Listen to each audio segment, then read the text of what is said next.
Now, Douglas, I want to ask you about Scotland. What is happening in Scotland? They've passed a new hate crime bill that will create new offences of stirring up hatred against protected groups, with even conversations that take place in the privacy of homes around the dinner table now under the law. So a person could be charged with a hate crime for something they say during a dinner party. Something to look forward to, Douglas? Yes, absolutely. Book your tickets to Scotland now, Rita. It's an extraordinary thing, not least to happen in the country that, of all the Enlightenments, gave us what I regard as being the greatest of the Enlightenments. Scotland produced some of the finest philosophers of the 18th and 19th centuries. They gave us free markets, free thought, and much more. To see Scotland, my own Scotland, reduced to this is really pitiful.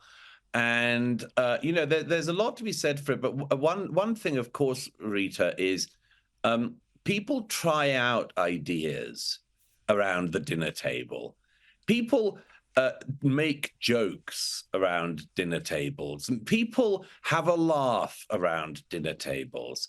And as I say, they form ideas. They try things out. That may be different from speaking on air or speaking to a rally.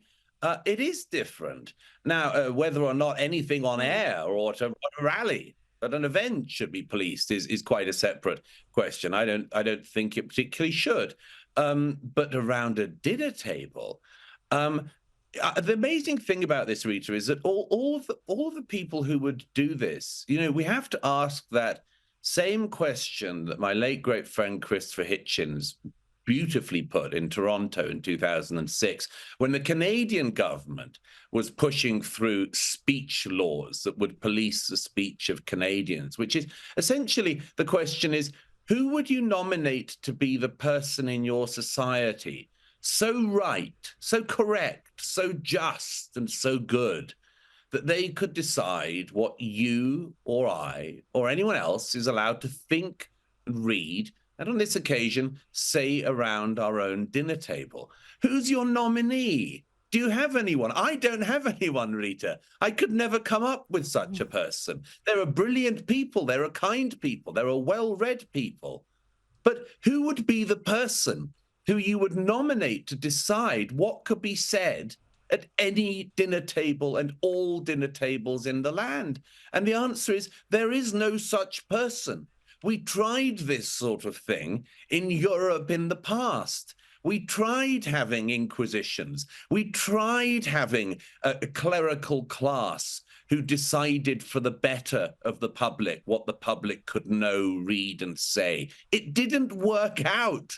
And the Scottish Enlightenment, among other things, freed the people of Scotland and the world from those kinds of superstitions.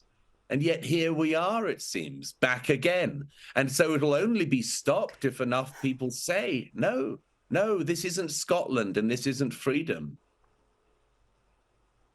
Now, before I get to Kate Gate, and sadly I do have to ask you about Kate Gate, let's have a look at the rise of the right across Europe. We've talked previously about the rise of right-wing parties and leaders from Sweden to Hungary to the Netherlands and now Portugal. With the right there, or the far right if you prefer, has come roaring back at Sunday's election. The far right is once again set to play a major role in the country's political future. That's the headline. The national elections were won by the centre-right Democratic Alliance coalition, Douglas, but it is the performance of the anti-immigration conservative Chega party that is alarming the establishment. You look at their rise, it's quite astonishing. They're now Portugal's third largest political force. They were only getting 1.3% of the vote back in 2019. Now they're up around 20%.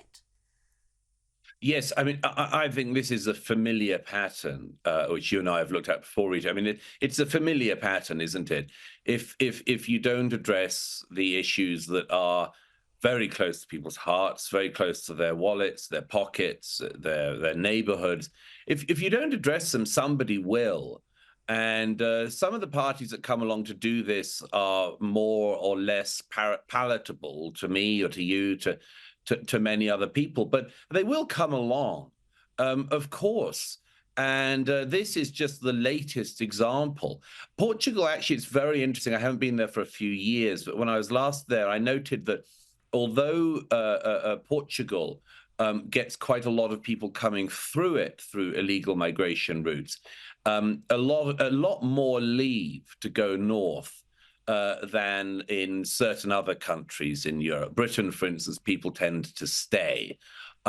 So it has its own challenges, but even those challenges it faces, which are less than some of the Northern European countries and are far less than, for instance, America at the moment, they themselves are revolting against this system. And I would just, as always, beg the political class to listen to that and to take it seriously and not to denounce it and not to dismiss every critic and every voter as far right. Because they have a concern which, frankly, 10, 20, or 20 years ago, was a concern that left-wing politicians uttered before the ballot, which centrist politicians uttered at the ballot, which Barack Obama said and Bill Clinton said in America. People have pathologized what used to be perfectly mainstream views and tried to make them all far right in recent years. And it's to the enormous detriment, actually, of the centrist parties.